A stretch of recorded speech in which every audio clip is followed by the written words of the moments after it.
Very good evening. Thank you for joining Sai Satcharita Parayan. I hope you had a very good day today. Om Jai Shri Krishna Guru. Om Shri Guru Bhyo Namaha. Om Shri Ganeshaya Namaha. Om Shri Sarasvataya Namaha. Om Shri Guru Dattatreya Namaha. Om Shri Mahalakshmi Namaha.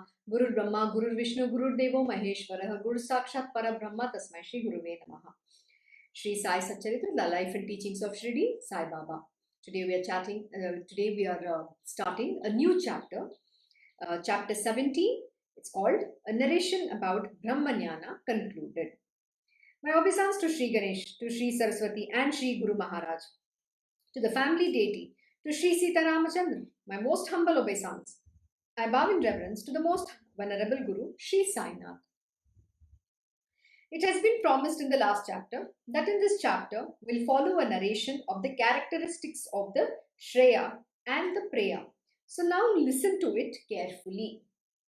Just as light and darkness appear in their properties to be mutually connected closely and yet altogether different from each other, so are Shreya and Preya. So what is Shreya and Preya?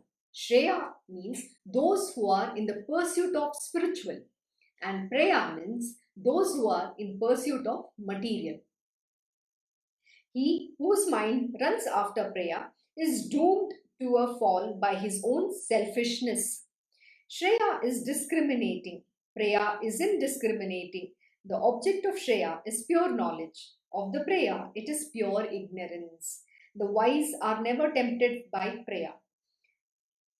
The ignorant do not like Shreya.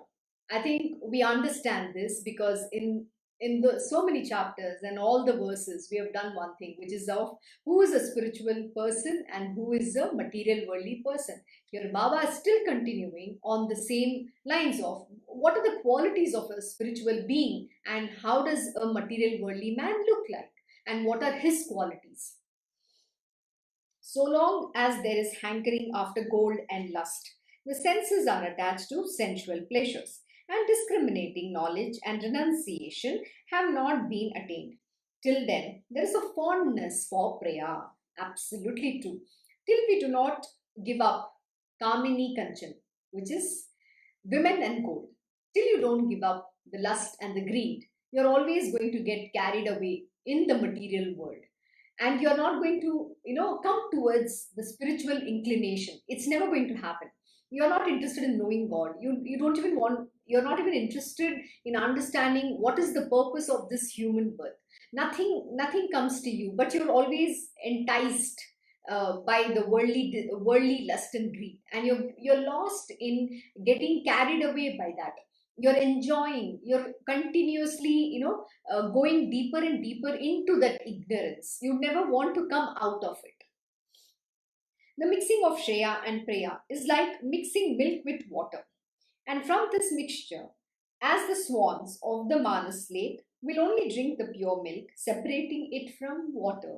This is a very beautiful saying, we need to become those swans who are able to take the sattva, the essence of the knowledge, and chuck the water from it. And this is what the swans are capable of doing. And Baba will further explain what does this mean. So also will those of firm resolution, high intelligence of discriminating knowledge and good fortune be attached to Shreya, and as always averse to Preya. See, those who are the wise people, the sages and the saints, and also the great masters, they are never into the material world at all. They're not even interested. They have an aversion for material world, and so they're always lost in that discriminating knowledge, which means they understand the truth between what is real and what is unreal. They know that this entire material world is unreal. So this is the discriminating that knowledge they have. And also discriminating knowledge here means they are able to see God in everything, yet they are not getting carried away with anything that is the creation of the God. This is the truth because they are Brahman themselves. I hope you remember yesterday's chapter where we have discussed about knowing the self. How do we realize the Brahman? That is the chapter all about. So they know that they are the Brahman themselves, and this entire world is Brahman, yet it is unreal because it is Maya. But just consider those dull-witted people. In the interest of the material well-being, they seek sensual pleasures, animals, sons, wealth, fame and honor, etc., and thus attain only the Priya. Whether it is Shreya or Preya, even when both are comprehended for what they are, man with an independent mind has to choose for himself between the two. Okay, this is a very, very important teaching here which Baba has given. He's saying, whether it is Shreya or Preya, for whatever they are, a man with an independent mind has to choose for himself between the two. See, the choice is always in your hands, okay? God will give you both. He'll say, here is a spiritual knowledge and here is the wealth. What do you want to choose between these two? But the choice rests with you. The God is not going to make the decision for you. It is you who have to take the decision. You have to choose what is the thing that you crave about. Is it the spiritual well-being, or you want to be, getting lost in the material world? So nobody else is going to make the decision for you except you yourself. So know that whatever path that you take, at the end of the day, it is your own choice that you will make, and as per that, this destiny will play its role. But when faced with both, it is difficult to choose. And as the sense objects tend to triumph over dull wit, it is prayer that embraces him firmly. Absolutely. So he's saying, to an ignorant man, he will always choose the material world. He's not interested in spiritual weal. For him, he's hankering after sensual pleasures. The highest achievement of human life, however, lies in pushing prayer aside and welcoming Shreya, like the swan that separates the milk from the water. Although Preya and Shreya are both within the power of man, a dull witted, indiscriminating man is powerless to discriminate between the two. So true. Because you need to be able to discriminate. And here Baba saying, if you are a person with ignorance where you're not capable of discriminating, then you're always going to choose the prayer alone. And there is no way you're going to understand the difference between what is Shreya and what is prayer. That is what Baba is saying here. First of all, it must be definitely understood in what one's Shreya lies. Only then can one devise means to completely overcome the obstacles in the way of its achievements. How beautiful. See, first you need to understand what is it there in the spiritual, what is spiritual wheel mean to you? What is there in that? Till you do not understand, you cannot make a decision as to why you need to choose that, and also how you can devise means to completely overcome the obstacle in the way of its achievement. And I think we're coming back to the same point where all this can be understood, and somebody who can help you through this journey and guide you and can put you on the path is none other than the great master himself, who is the Sadguru, the God Almighty, the Guru, who is the Sakshat Parabrahma. He manifests to give this knowledge, even to help you evolve through the decision with your own self. He guides you. He gives you an understanding what is there in spiritual. Why should a man be on the path of spirituality? That is his job. He comes to impart this wisdom. So let us understand further and see how he guides us. It is here that the man is confronted with the necessity of a powerful, determined human effort. Therefore, making a firm resolve of the mind, one must carry on the struggle for the achievement of Shreya. Absolutely. See, if you need a spiritual wheel, it is not going to come so easily. You must have the determination to say, I'm going to fight this. I'm going to, face whatever obstacles that come. I'm going to work hard. I'm going to put effort. At the end of the day, with the grace of the Guru, I will evolve on that path. So it has to be your own determination. Nobody's going to come and give it to you from outside. So how much does your innermost being want it? See, again, the Guru can only show you the path. He's just a pointer, okay? He's going to give you that knowledge. But at the end of the day, the choice lies in your hand. No, it is not with anybody else. So you make the choice, whether you want to be in this world or that world, or you want to, still work there but continue your spiritual growth. Whatever the choice that you're making rests with you alone. Even your Guru is not going to take any decision for you. Please know this. Inconceivable are the turnings of the wheel of worldly life. It rotates ceaselessly day and night, bringing upon man the intense suffering of the threefold afflictions which cannot be averted. We have done this threefold afflictions with this adhyatmic, adibhautik, and adidaivik. So these are the threefold afflictions which the man has to go through, and there's no, there's no escape from that at all. He is harassed while undergoing such excessive suffering and begins to look around for easy, comfortable means of overcoming them. Unbearable as this rotation of wheel of life, worldly life becomes, he begins to look for answers to questions such as, how can this rotating wheel be arrested? Is there any means to bring this about? Yeah, when does these questions arise? When, you're lost in this material world every day, running that rat race. Today somebody says, oh, your boss will call and yell at you. Why are you not making the numbers? My Krishna Guruji gives a very beautiful example. If somebody's, say, imagine if you have a very bad day and your boss has yelled at you, he'll say, just remember this, that either he has a piles and look at his face and just laugh at it, or he must have got a rundown from his own wife. So just laugh at it and just let it be. See, somebody's frustrated and they just want to take it out on you. It doesn't matter. You just need to be sincere to your job. At the end of the day, look, no matter what you do or you don't do, the one who gives the reward is the Almighty Lord Himself. So give your best, put your best foot forward, give your best shot at it, and just leave the rest to the divine will. Why are you bothered? It doesn't matter how people behave. You know, the problem that comes about is in the material world, when you're working in a company or wherever that you might be working, there is no escape from this, this misery. And that is why people get so bogged down. On one side they have to slog at work, they have to take all the shoutings, yellings, you name it, and then when you come back home, there is no peace there also. And you have to attend to your children, you have to attend to your wife, your wife is going to crib, oh, you don't remember my anniversary, you don't remember my birthdays, oh, we have to go buy this for the kids, oh, today the kids, there's a party coming up, oh god, it's too much. And now in the current times, there is no going out, you're constantly living, under one roof, and you want to get to each other's throat all the time, and then you just waiting for one opportunity to just stay away. This is what is happening. So the man is trying to look for a solace. He's thinking, and I'll tell you, many people turn to spiritual, not understanding that spirituality is even more difficult. It's not easy. See, yes, there's a huge wheel. The spiritual wheel is the utmost goal that you have to attain. But what you do not understand is spirituality is not going to come easy. There is more sufferings, there is more obstacles you have to face, and there are a lot more challenges that you have to encounter day in and day out. It becomes quite difficult.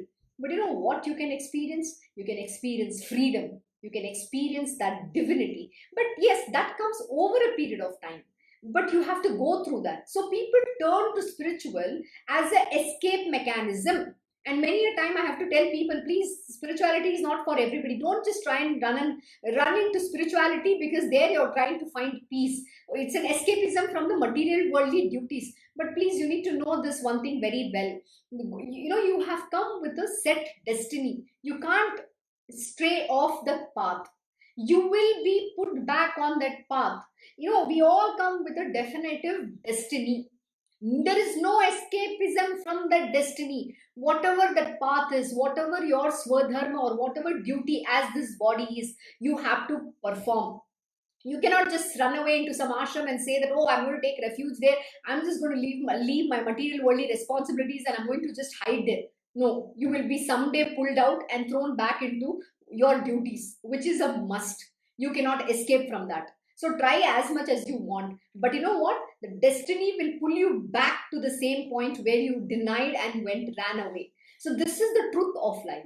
So please don't escape. And again, I'm telling you, spirituality is not everybody's cup of tea. And I think Baba even yesterday very beautifully explained how difficult the path of spiritual, the path itself, how much of arduous effort you have to put. And there are a lot of criteria, there are qualities, there are virtues, so many different things you have to follow. It is not going to happen, overnight. And that too, you have to do the sadhana, practice, everything for years. And finally, someday, like we discussed, when the divine wills, moksham gurur krupam. So when the guru's krupa dawns, then only you can attain that moksham.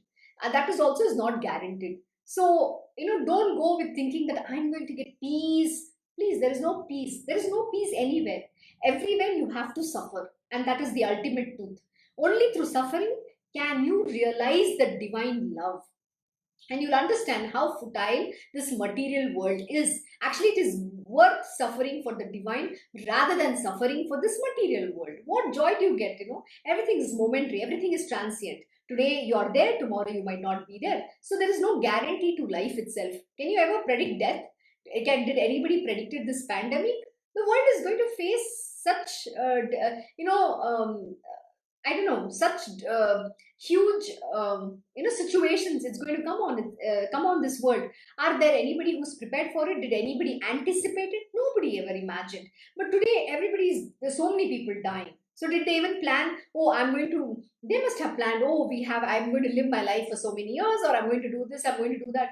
One stroke, the pandemic got to everyone. Today, nobody can do anything with it. No money can buy back that life.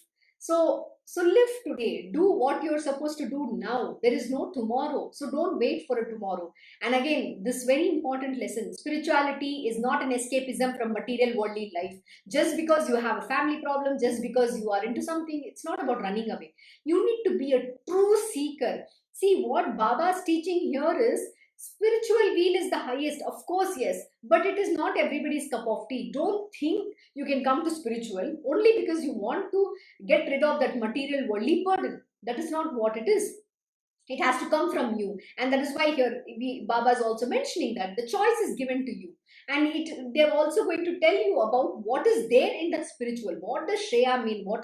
Why should you be on the path of spiritual? All that is going to be explained to you, and how difficult that path is going to be is also going to be explained. But then you need to take the decision. Are you really carved out for that, or is that your cup of tea at all? That is the choice left in your hand. And when you walk that path, then don't expect anything easy. Don't try to say, oh, this is how it has to be, this is how, and don't question it. Then you have to just follow the diktat of what the guru teaches you or commands you to do. There are no two ways about this. I hope you got this. So if by one's great good fortune such thoughts arise in the mind, it is the beginning of human endeavor to achieve the highest good in this life, that is Shreya, and then for his own personal benefit. Such a man will pursue the proper means for his own goal. This ignorance of Maya, the ignorance or Maya, which has no beginning, is as deceptive and futile as the illusion of silver in the oyster shell or of water in the mirage. This great impediment of false, erroneous ascription must be removed. I'll tell you a very beautiful example of my own life. I'm going to reread this verse again and tell you how does this happen. If by one's great good fortune such thoughts arise in the mind, it is the beginning of human endeavor to achieve the highest good in this life, that is Shreya, that you will go in the pursuit of spirituality and then for his own personal benefit. See, everybody has some eureka moment, okay? In my life, it so happened at one point in time, I think I must have finished my college. And one day, I used to live in Bangalore, in near this HAL main road, for those who know Bangalore, near the old airport. So I was coming back from, I had a two-wheeler. So I was driving back, I know from where. And I just, before, I know 5 minutes before my home, there's a turning which I have to take near the HL Park. Right at that juncture, I had this intense question in me. What would have been life if I was not this body, if this whole universe didn't exist, if this people didn't exist, this bike didn't exist? What was life all about? Actually, I stopped my bike, and for 2 minutes I looked up the sky and I said, who am I? Who would I be? That was that moment, this dawned, and I'm like, I don't know what to do. But that was just that moment, which means that that good fortune, like here Baba's mentioning, the thoughts arise in your mind. Only if you're destined, not otherwise. Again, I'm telling you this. So the thoughts are, it came into my mind, and I had this question. But I didn't know. I was feeling, oh, I'm stupid to even think like this, you know. Probably it's my wild imagination. So obviously, mind overtakes you. But that is the truth. The questions that dawned on me were the real questions, which means there was something in me wanting to know who I am. But I didn't understand at that moment until when the right moment came and when my guru found me. That is when I actually began my journey with him. So it was meant to be. So some point in time, something happens. Not necessarily. See, mine is an example. Like similarly in Sri Ramakrishna Paramahamsa ji's life itself, when he was 8 years old, he attained that realization right then. He just saw this, the birds flying, and that's it. He was telling, he wasn't he had gone into a samadhi. That was it for him. So see, everybody's life is very different, so you could get any kind of questions, but know that how it takes shape is not in anything in your control. But like here, what is being mentioned is when you get that fervor or whatever that happens, you have to go follow that. But sometimes again, you might fall out because that's not cut out for you. You might not even be this. Why? Because your mind is conceiving, or it has already imagined and has its own assumptions for what spirituality means. You might not even understand what it means. So you cannot get the right knowledge. The knowledge can only be imparted only by the great master and the real guru. No, nobody else. So he will have to then, make you unlearn whatever your mind has given you, all the stories. You need to leave that. So you have to unlearn to learn, to get that real knowledge, the truth which the guru is going to impart to you. And only then can you even make the decision, am I really cut out for this or not?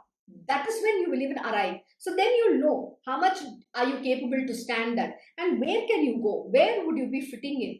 It's not such an easy thing to think that overnight you belong somewhere. It doesn't work like that. So this is what Baba is mentioning here. It rains hailstones of gold, but only in the dream, and one may collect them a plenty and with great effort, so that they will be useful when needed. But as one wakes up, everything is gone. To desire sensual pleasures, already enjoyed or otherwise, to hope, to long for them, or to wish for them, these are always the impediments. Therefore, eradicate them first. Absolutely true. See, if you're constantly hankering about something that you want, your desires, we are going to come back to the desires because that is what you want in life. I want money, I want good clothes, I want name, fame, I want to get married, whatever, I want children, everything. It's a want, it's a desire. So when these hankerings are there, even in your dream, you're constantly dreaming something about that. And when you think, when you wake up, you think it's real. It's not, but it's disappeared. Similarly, this life itself is like this. And what you think is happening is not. It's not really happening. This is Maya, because you need to understand that you are not this body. That is what Brahma-Jnana is all about. That I am not this body. I am the divine being. That is what you need to understand. And but to get to that, you have to go through the whole process, which was already discussed yesterday, and I think Baba will talk more about it. So it's not going to come easy. So you need to first understand what exactly do you want, and please note this.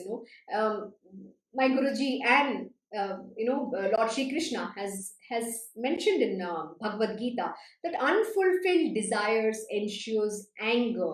In whatever capacity, we human beings believe that our life should be in a certain way.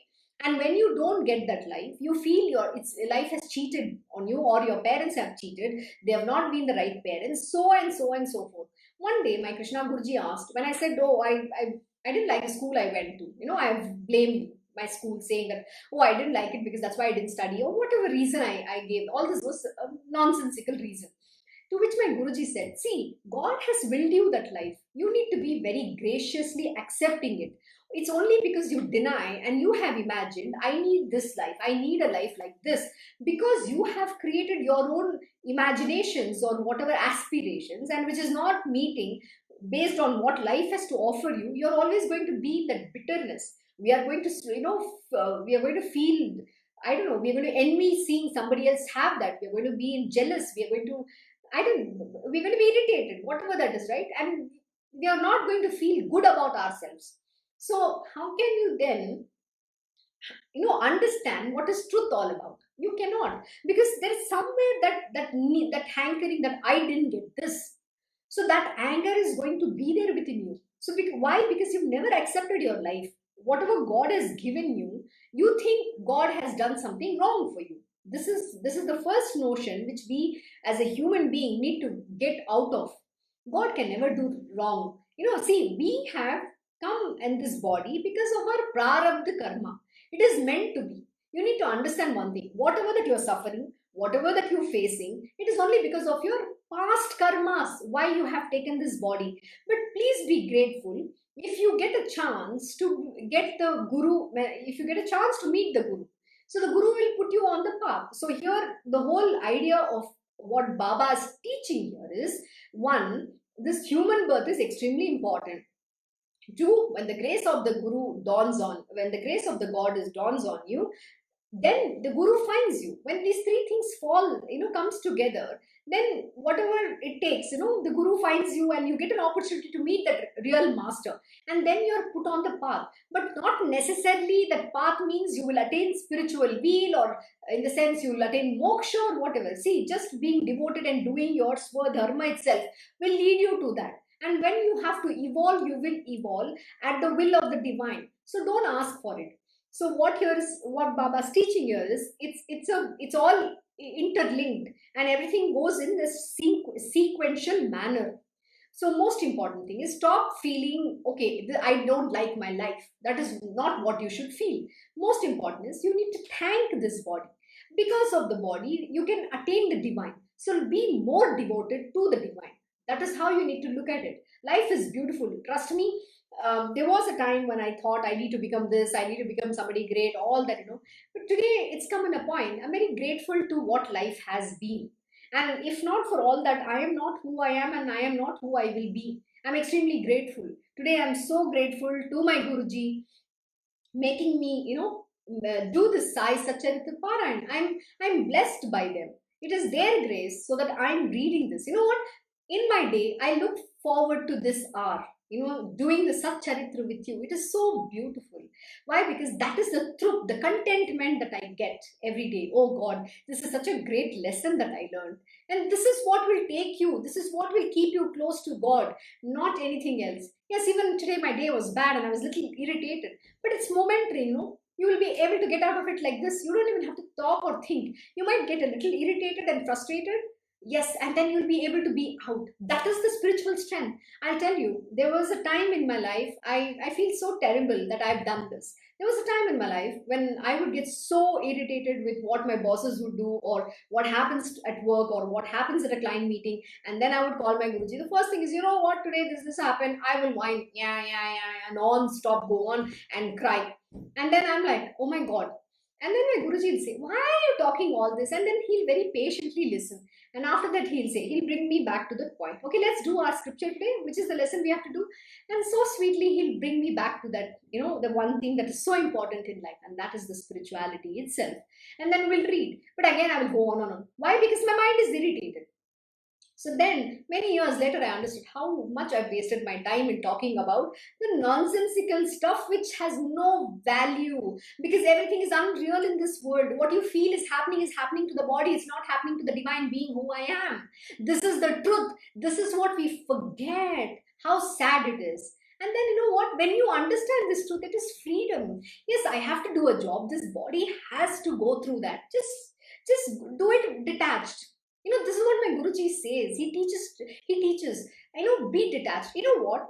The 4 plus 4, the 7 most important criteria to attain Lord Shri Krishna, or whatever the highest spiritual is. It is very simple, but again, it's not so simple. So let me reiterate it. First is, you need to be dispassionate.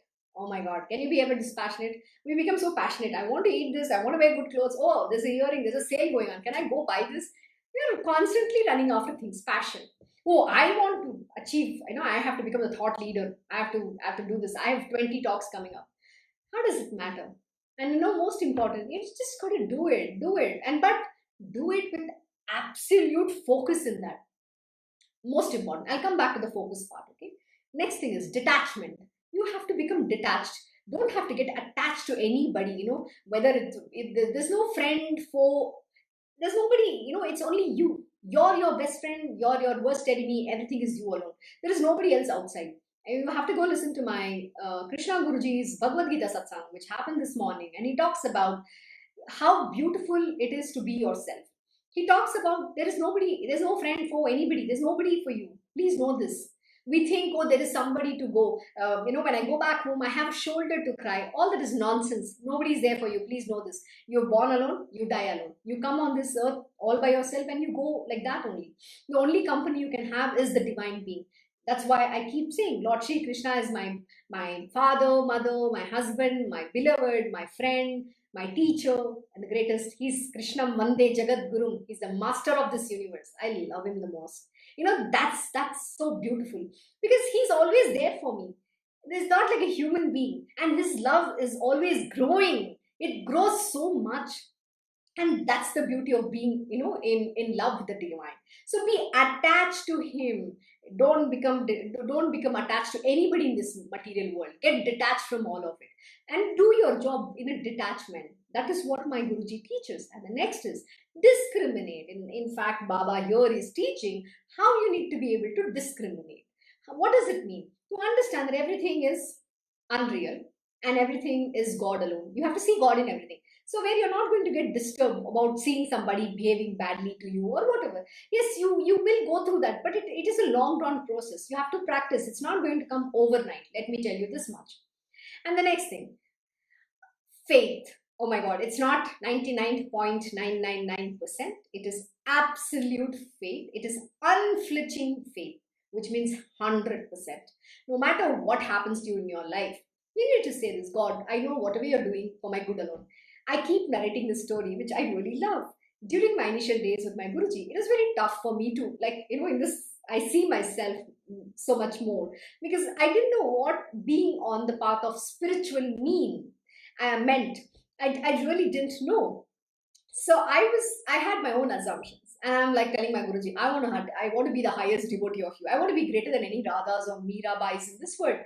It is so cute in a way. But and then my Guruji said, oh really? And what do you believe of love? I said, love has to grow. I don't understand why people say once they married, it's 3 months, 90 days, whatever nonsense they keep saying. But I don't believe that. Love has to grow every single moment. And it is like this ocean. It keeps getting deep. And that day my Guruji blessed me. Of course your love will grow like that. I didn't understand what I was talking, okay? I was saying something. These were my beliefs.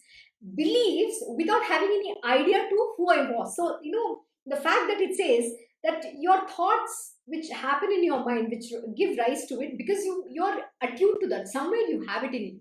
And that's why you're thinking like that. Not realizing that is the truth. Not even understanding how do you be that. So what I said is the truth, but I didn't know what it means to be that, okay? So that is another different aspect of it. So I said, love has to grow, and then you have to surrender. Okay, surrender is something I didn't understand.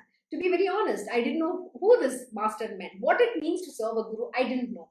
But after I met my guru, I realized how great this great divine being is. What is the significance of a guru? Why a guru is so important, and who really is a guru?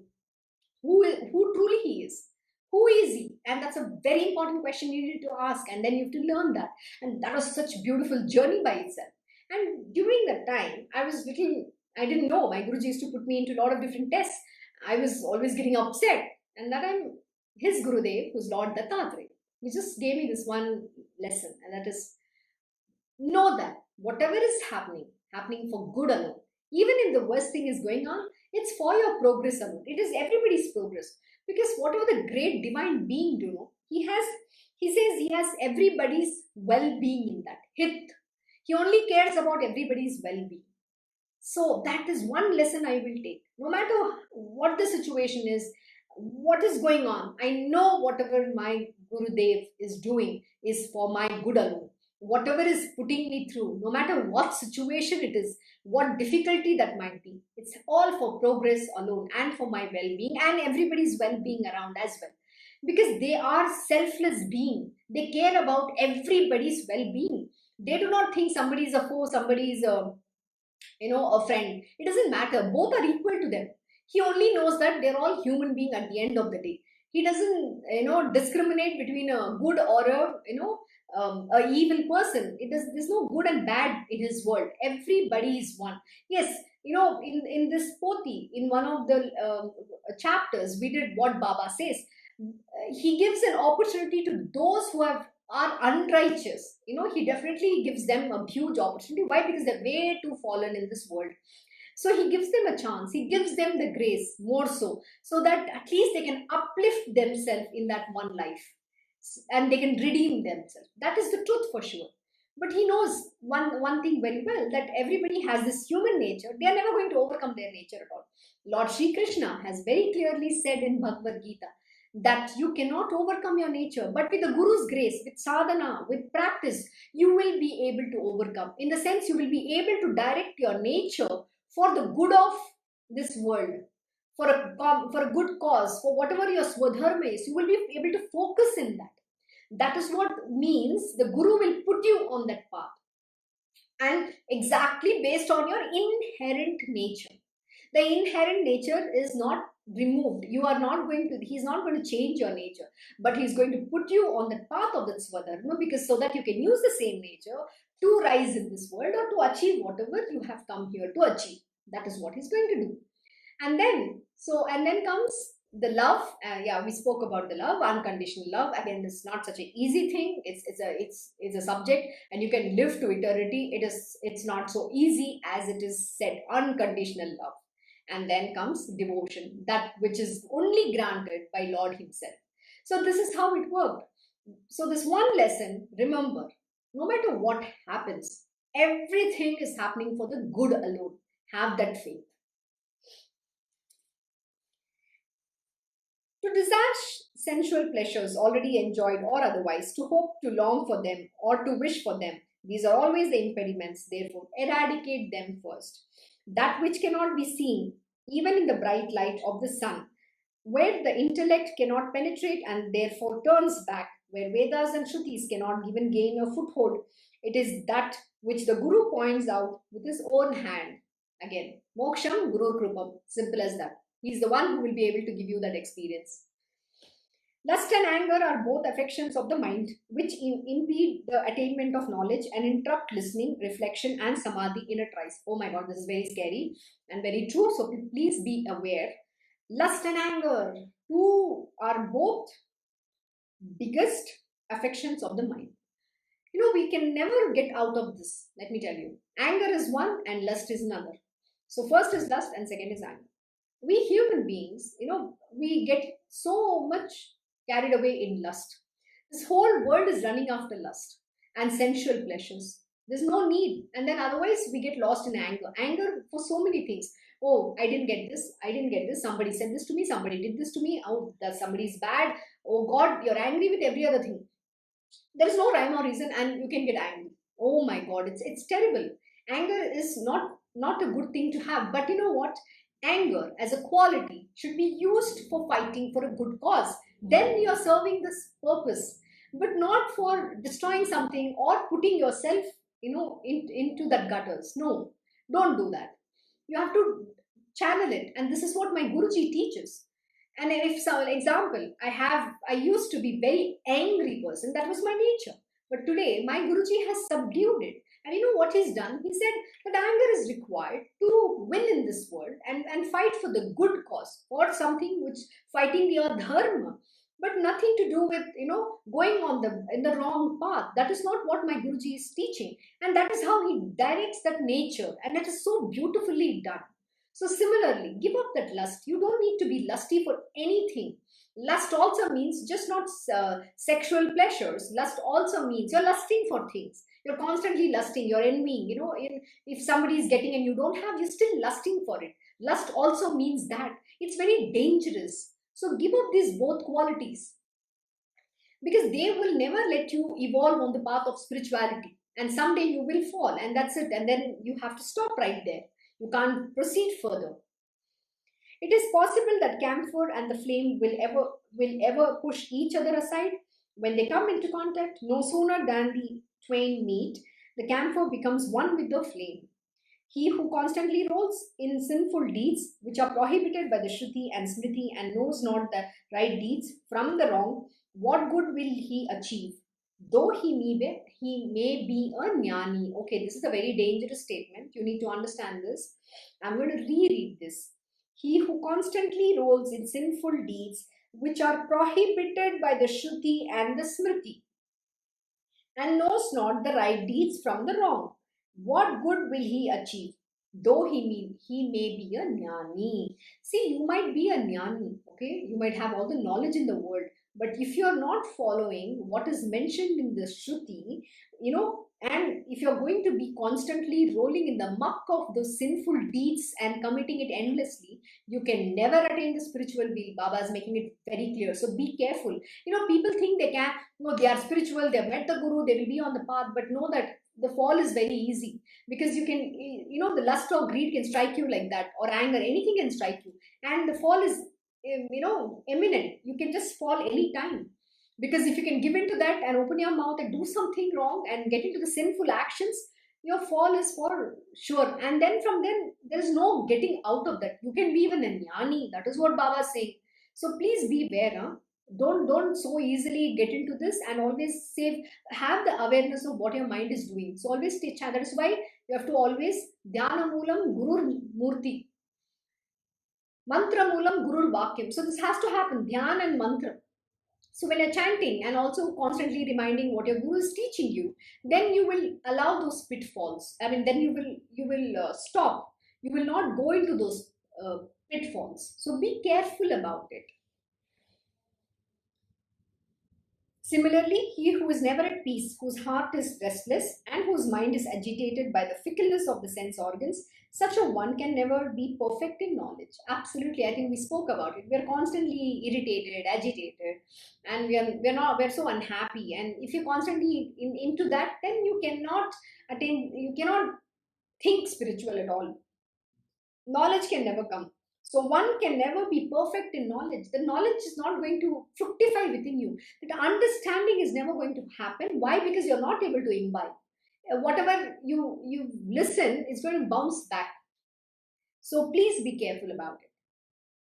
He who has a contented heart, who is a true righteous Guru Putra, and whose self-absorption is firm and steady, he alone is endowed with knowledge. Wow, this is beautiful.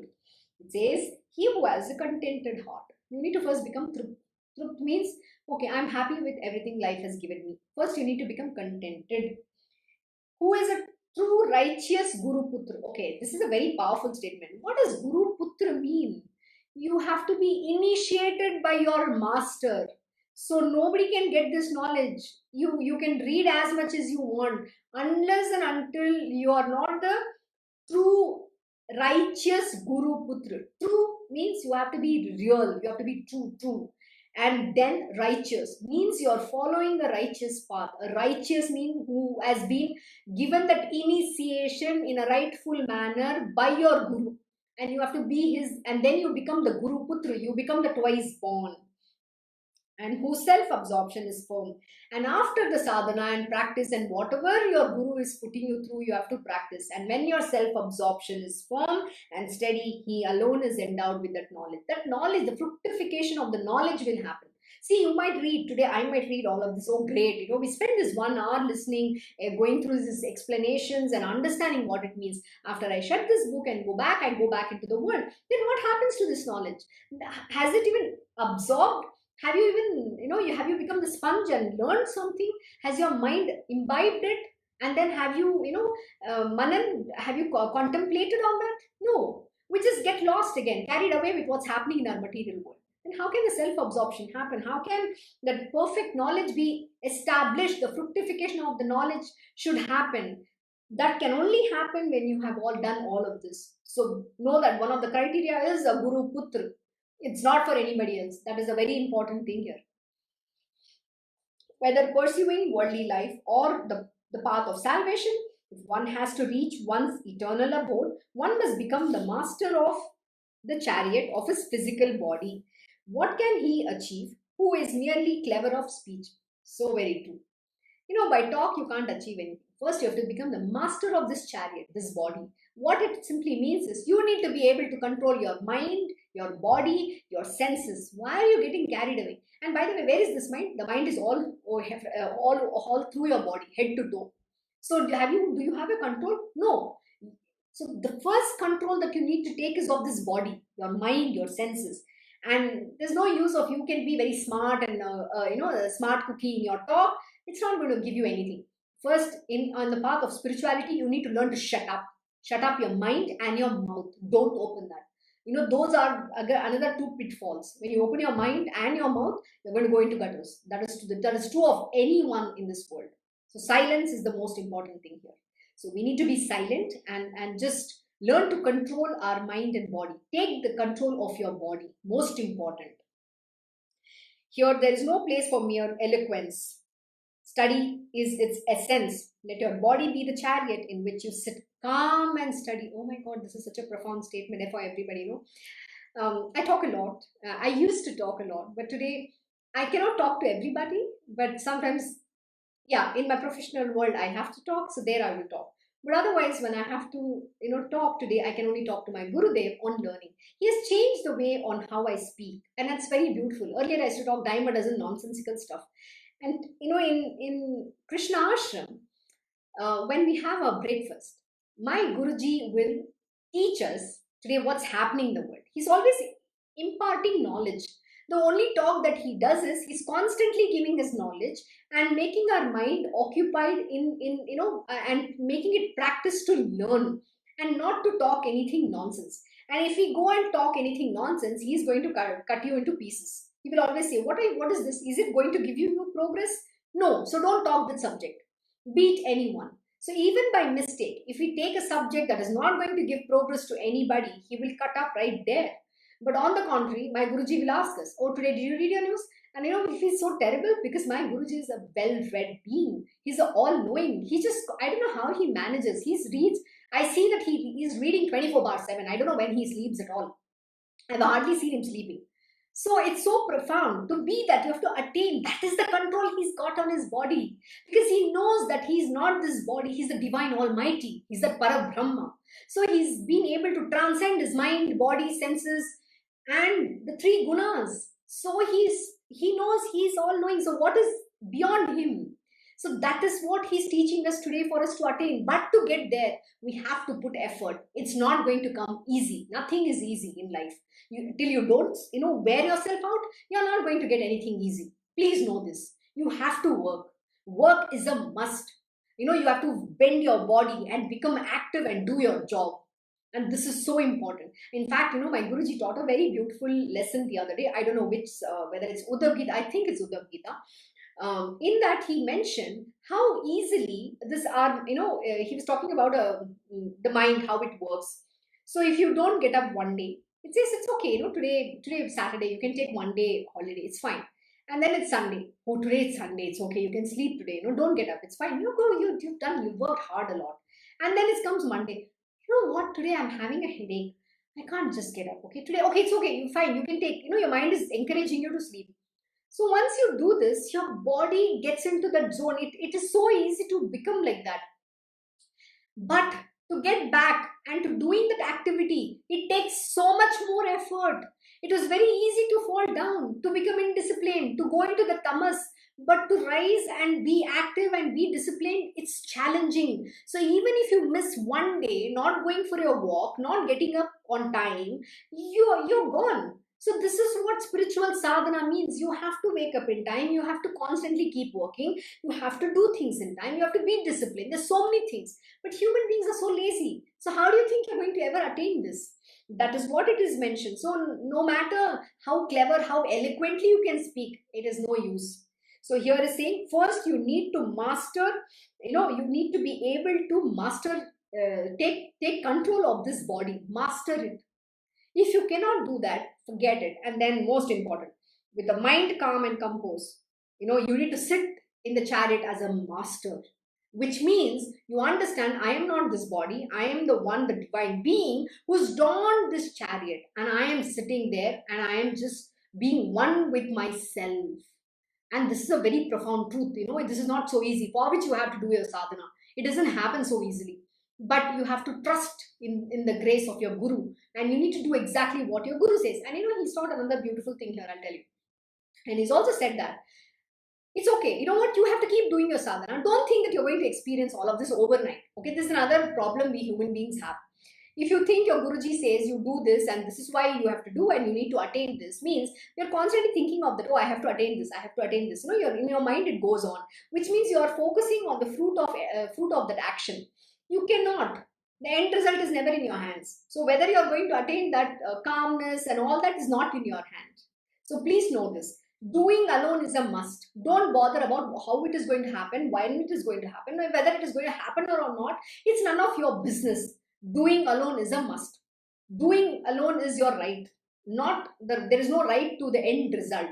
So know this. So when you put that effort and keep doing it, someday with the grace of your Guru, you will attain what you have to attain. He will grant you what you have to get. You don't even have to open your mouth and ask. But if you keep thinking, vain is your effort, because you're never going to master this chariot, and never going to be never going to be sitting in calm or even practicing silence. It's never going to happen. So please know this, it's extremely important. So doing alone is your right. Then guide the charioteer so as to overcome the various traditional ways of enjoying sensual pleasures, which are difficult to conquer, and let the reins of your mind control the wild, willful horses of the 10 sense organs. Absolutely. So we have to go inwards. We say Indriyas, all this have to come inwards. Control it. You have to practice that control. You can't go out. My Guruji will always tease me. Whenever I go out, I'll just look at I go to Fab India and I see the stop, and he'll give this example. Oh, you. I said, oh, isn't that top looking nice? Oh, okay, there you go. So it's just a fun. He just jokes and he'll say, see, you need to control. Is it necessary to go out? Draw inwards, be inwards. You don't have to get carried away just because you're seeing an object. So, how does it work? There is a sense object. See, the objects are there. Why should your senses run after it? You have to hold. That is what it's saying, control. You don't have to react the moment you look at a sense object. That is what is being mentioned. You need to learn to control. Nothing should touch you. Nothing should affect you. Though the horses will tend to run amok, the reins will keep them in place. Entrust the reins in the hands of the charioteer and sit back relaxed. The charioteer in your heart is the divine Lord himself. Give the rein to him and understand the truth and the power once you give that control. And he will take care. He knows how to guide. So that is what you must do. This is what, that is why we say the Lord Shri Krishna is the charioteer and Arjuna is the one who has to fight, he has to overcome. So that is exactly what here Baba is also saying. Only if the charioteer is skilled and efficient will the horses move vigorously and properly. But if the charioteer intellect himself is under the control of the reins, the mind, then the horses become feeble and powerless. So we need to guide that mind. So you need to always have, take the control and allow the divine within, and for your intellect to guide the mind in the right direction. Only he will attain salvation whose discriminating intellect, with a complete control over the mind and a total concentration of the self, is at the helm. All the others get exhausted on the way. He whose mind is always uncontrolled will never experience contentment and will not reach the state, nor will he escape the cycle of worldly life. I don't think I have to explain anything here. I hope you understand this. And this highest, most excellent state appears all on its own, resolving any doubts or questions in the mind as to where it really is to be found. Here, logic, reiteration to clarify, hearsay statements or assertions and discussions will not help. Difficulties are removed only by God's grace. Oh, I hope you listen to it. I'm going to reread it once again. Difficulties are removed only by God's grace. Debates and disputations are all in vain. You can debate as much as you want. You can dispute as much as you want. There's no use to that. That's what is being mentioned. Only God will remove the difficulties. So have faith in Him. All the ingenuity of logical reasoning is of no avail here. The most knowledgeable of the logicians are nonplussed and confounded. Simple, unquestioning faith alone succeeds. Such is the marvel. What is it? Simple, unquestioning faith. You cannot question. The more you question, the more you're in trouble. Please know this. Different is the path that leads to the highest knowledge.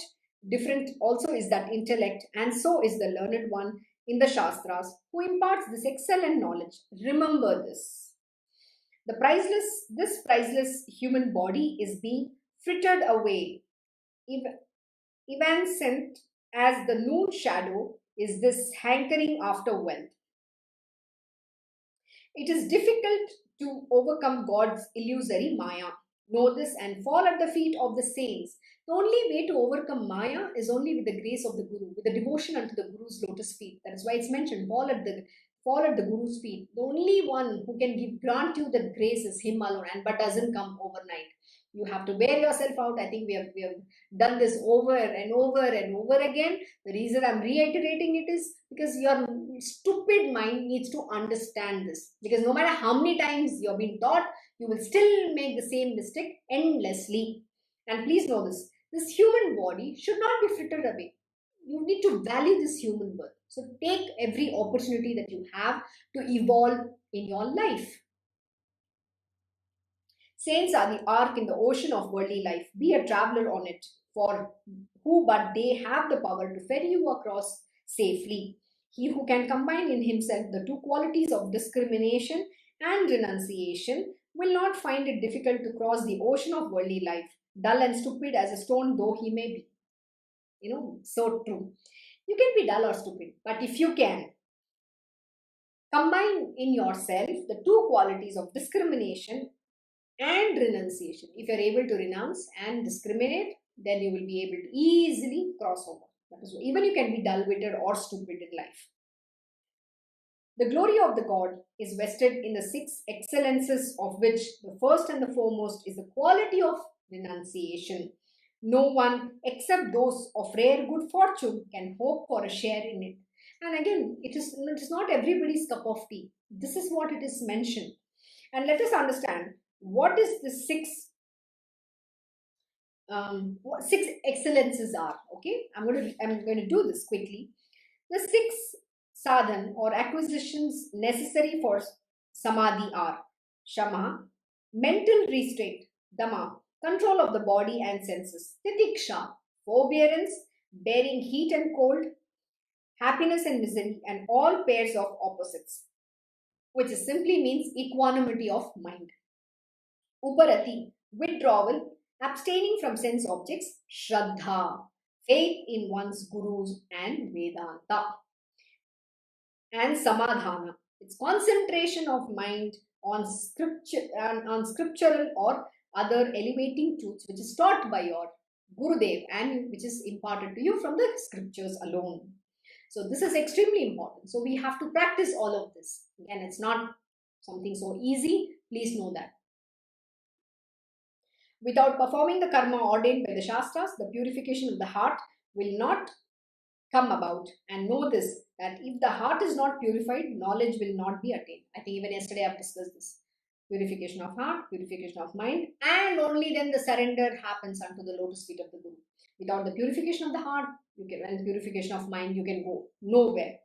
And without performing the karma ordained by the Shastras. What does it mean? Ordained by the Shastras. One is you have to perform the karma, which is the duties ordained as per the Shastras. And also, for whatever you have been born on this planet Earth, you have to perform your karmas. There is no other way out of it. Hence, remember that the root cause of all attainment of knowledge is karma itself. By performing the rituals of daily worship such as puja, upasana, etc., and the religious rites on special occasions such as the annual rites and rituals for the dead is the only way of washing away the impurities of the heart. You have to perform puja, like yesterday we talked about how to be devoted, how do you express devotion.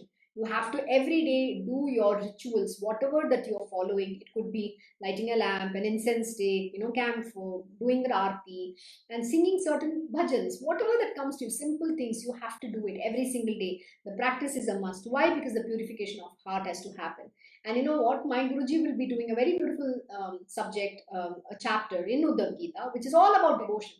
How do you do a devotional service is extremely important. In fact, you can also go and listen to his old satsangs in Srimad Bhagavatam, where again, how do you do devotional service? There's a beautiful chapter on devotional service itself. And also, he has also imparted the teachings from Narad Bhakti Sutra and how to be a devotee. What is the devotional service? It's so beautiful. You must go and listen to it. Somewhere you will learn a lot. Even if you get one little drop of it, your life is made. Please go listen to his satsangs. So on Krishna Knows, it is on YouTube. His website is there. You can even download his app. Please go listen to him. In the heart, so purified are born discrimination and renunciation, and the various means like Shama, Dhamma, etc. for attaining Brahma-Jnana are then attained. Thus, while still in this body, one experiences the state of extinction of body consciousness. He who gives up the desire for the fruit of his actions and violation or resolve, who surrenders to the Guru by concentrating his mind on him, will enjoy the full protection of the Sadguru. I think I've said enough. I'm not going to repeat this, but I hope you understand what I meant here. What Baba taught here. He whose attachment to the outward worldly activities has ceased, such a single-mindedly devout devotee will attain wisdom through self-knowledge. No other device will work here. So today we'll stop here. We are end of the hour. So I will see you all tomorrow at the same time. We are stopping at verse 48. We'll continue from 49, the same chapter tomorrow. Thank you again. I hope you enjoyed the lesson today. Have a very good evening.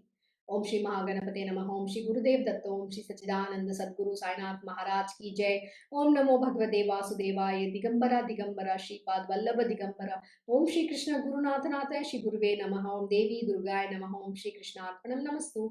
Krishnam Mande Jagat Guru.